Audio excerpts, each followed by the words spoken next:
খায়রুল ভাইকে আপনারা সবাই চেনেন, বাংলাদেশে সুপরিচিত একজন ভাইরাল পার্সন আর কি, যাকে আমরা কি জানি আপনি কি পদপ্রার্থী, জনকল্যাণ পার্টি প্রধানমন্ত্রী পদপ্রার্থী হলেন খায়রুল ভাই। আপনারা তাকে সবাই চেনেন।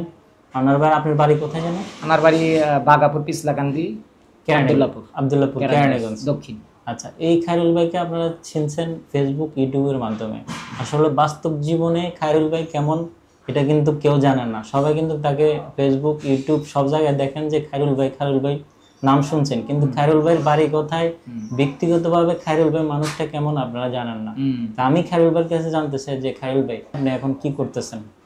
এখন বর্তমানে আমি তো এখন স্টুডেন্ট। কিসে পড়াশোনা করেন? আমি ওই যে বিএ একটা সাবজেক্টে ফেল করছিলাম, দিছি ল পড়ব আইন বিষয়ে, হাবিবুল্লাহ ইউনিভার্সিটি ঢাকা শান্তিনগর, আর ল পড়ব। আর আরেকটা কথা হইলো যে আমি আগে বিভিন্ন মেল ফ্যাক্টরিতে চাকরি করছি, পরিবহন সেক্টরে পড়াশোনার পাশাপাশি। আচ্ছা, আর পরিবহন সেক্টরে চাকরি করছি। এক কথায় আমার বাবা সরকারি চাকরি করতেন, অনেক বড় অফিসার। কোন সেক্টরে? বিএডিসিতে, এগ্রিকালচার বিএডিসিতে অফিসার ছিলেন। কৃষি ভবন সরকারি 10 তলা মতিঝিল বিল্ডিং এ। আর বিভিন্ন সরকারি কোয়ার্টারে, থানা সদর, জেলা সদর, বিভাগীয় সদরে, সরকারি কোয়ার্টারে বড় হওয়া এবং কেরানীগঞ্জে গ্রামে আসা। আর আরেকটা কথা হইলো যে আমি বিভিন্ন সারা বাংলাদেশের মোটামুটি প্রত্যেকটি জেলায় ঘুরছি, বিভাগীয় শহর। সেখানকার মানুষের সাথে আমার একটা প্রত্যেকটা এলাকাতে আমার মানুষ চিনে, নারায়ণগঞ্জ, মুন্সিগঞ্জ শহর প্রত্যেকটা এলাকায় থাকা হয়েছে। অনেক এলাকায় ছোটবেলা থেকেই অনেক জায়গায় ছিলাম। মানুষই বলবে যে আমি কোন ধরনের। আচ্ছা, আপনারা এখন বর্তমানে ভাই বোন কয়জন? আমরা 5 ভাই 2 বোন। আমি বড়, ভাইদের বড় 2 বোন বিবাহ হয়েছে, আর 4 ভাই। আমি দক্ষিণ কোরিয়া যাওয়ার জন্য চেষ্টা করতেছি, কিন্তু হইতেছে না।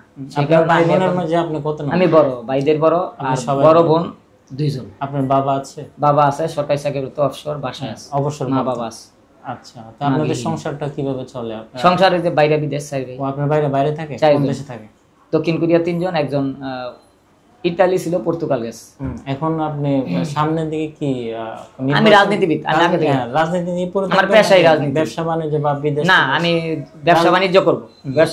যেহেতু বিদেশ যাইতে পারতেছি না। ব্যবসা বাণিজ্য, ছোটখাটো ব্যবসা বাণিজ্য, পাশাপাশি রাজনীতি। এখন দুইটাই চালু হয়ে যাবে। ছোটখাটো ব্যবসা, অত বড় না, ছোটখাটো ব্যবসা চাল ডাল হওয়ার জন্য একটু মোটামুটি। আর ব্যবসায়ী আমার হওয়া লাগবে, তবে ওই রকম বড় বিজনেস না, ছোটখাটো ব্যবসা।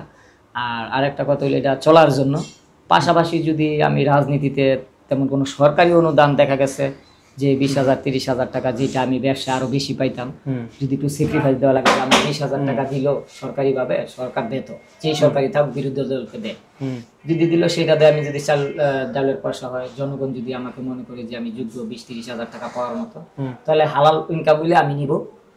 পাশাপাশি জনগণের জন্য রাজনীতিতে আরো সময় বেশি ব্যয় করব, যেহেতু ব্যবসা করলে তো আর রাজনীতিতে একটু সময়টা কম দেওয়া, সবসময় রাজনীতিতে থাকা যায় না অ্যাক্টিভ। আর বিদেশ এখন যাওয়ার পরিকল্পনা নাই। আর বিদেশ আপনারা যাতে যাইতে পারেন, দেখি আজকে বৈষম্য, ফ্যামিলিতে একজন সন্তান যায়, ওরা আর বাবা মাকে দেখে না, তার হাতে গদি চলে যায়, গদি চলে যাওয়ার পরে সন্তান বাড়িতে যারা থাকে তাদের দেখে না। এই জন্য সব সন্তান যাতে বিদেশ যাইতে পারে, সেই জন্য এই কেরানীগঞ্জবাসী হোক, 2 কেরানীগঞ্জে ভাড়াটিয়া হোক আর বাড়িওয়ালা হোক, তাদের সন্তানরা যাতে বিদেশ যাইতে পারে। দেখা গেছে বড় সন্তান গেল, 2 বছর থেকে চলে আসলো, বাড়িতে 2 বছর রইলো, আবার আরেক সন্তান গেল, পর্যায়ক্রমে সবাই বিদেশ যাওয়ার জন্য সুযোগ দিলে, আমি যদি ভিসা দেই, এমপি হইয়া যদি ওরকম ব্যবস্থা করি, সবার জন্য ভিসার ব্যবস্থা, সবার জন্য শিক্ষা, খাদ্য, বস্ত্র, তাহলে সবাই হয়তো, আমি আমার অটো বাড়িতে থাকবে, নিজের চলার জন্য অটো লাগে, অটো চালাইলে যে গরিব এরকম না, অনেক শিক্ষিত লোকরা এখন অটো চালায়। প্রয়োজন অটো চালাইবো, প্রয়োজনে প্রাইভেট চালাইবো, প্রয়োজনে নিজের পার্সোনাল গাড়ি চালাইবো, এমনকি বিশ্ববিদ্যালয়ে রাজনীতিতেও থাকবো। কিন্তু বৈষম্য অর্থনৈতিক ভাবে আমাদের যেহেতু স্বাবলম্বী দেশ না, স্বাবলম্বী দেশ গড়ে তোলার জন্য কৃষি খাত নাই এদিকে, বাড়ির ছাদের উপরে কৃষি খামার ওইরকম উন্নত প্রযুক্তির চায়নাদের মতন করতে পারলে হবে। পাশাপাশি বিদেশে যাতে আমাদের সন্তানরা সবাই যেতে পারে, একটা ফ্যামিলিতে পর্যায়ক্রমে একজন যাবে আরেকজন আসবে, এক ফ্যামিলিতে একজন গিয়া 20 বছর রইলো, আর বাকি সন্তান রাস্তায় ঘুমাইলো, আর বউয়ের পাল্লায় পড়ে গেল গা, জমিদারি করলো, বাবা মা খাবার পেলো না, এই বৈষম্যটা আমি দেখতে চাই না। রাজনীতি পথে আসছেন, এই পথে আসতে গিয়ে আপনি মানে কোনো কারো কথা শুনতে হয়েছে? না, অপমান অপদস্থ? আমার কথা হলো, এরকম কিছু সত্যিকার আমার ছোটবেলা থেকে রাজনীতির স্বপ্ন, মানে আপনি তো বিভিন্ন জায়গায় যান, আমি কেউ বলি, আপনার কোনো আমি কিছু যখন বলে ক্লাস কিনা? 1 2 তে পড়ি তখন থেকে আমি নির্যাতিত, পরিবার, সমাজ এবং রাষ্ট্রে। তখন থেকে আমি রাজনীতি চিন্তা আমার মাথায়, প্রধানমন্ত্রী হওয়ার হ্যাঁ চিন্তা ভাবনা। সেই সুবাদে আমি জনকল্যাণ পার্টি করছি মেট্রিক পরীক্ষার পর। এই আমার বাগাপুর স্কুল এন্ড কলেজ একজন ঢাকার একজন বড় একজন শিক্ষক প্রিন্সিপাল ছিলেন, অনেক খুব নামি দামি। তিনি বলছেন তোমার তো দল নিবন্ধন করণ লাগবে। তখন 2003 সালের মার্চ মাসের 20 তারিখ থেকেই আমি পার্টির দল নিবন্ধনের জন্য চেষ্টা করি, কিন্তু নিবন্ধন হয় নাই। তবে নিবন্ধিত দলগুলোর সাথে যুক্ত থাকার কারণে আমার প্রতীক আছে। যে আপনারা পরিবারে ভাইদের মূল্যায়ন করেন না, বউকে মূল্যায়ন করেন। বউ কিন্তু থাকে না, বউ চলে যায়। সন্তান এবং ভাই, মা বাবা থাকে। কেরানীগঞ্জবাসীকে বলি যে বউয়ের চেয়ে ভাইকে গুরুত্ব দিন, বোনকে গুরুত্ব দিন। আপনি একটা স্বামী পাইছেন, আপনি মেয়ে মানুষ, একটা ছেলে মানুষ, আপনি একটা ওয়াইফ পাইছেন, বাবা মাকে ভুলে গেলেন, এটা আপনার জন্য ভবিষ্যৎ ভয়ঙ্কর অবস্থা। সবাই শেয়ার করবেন ভিডিওটা, যদি ভালো লাগে, ভালো কোনো কথা থাকে তাহলে মেনে চলবেন।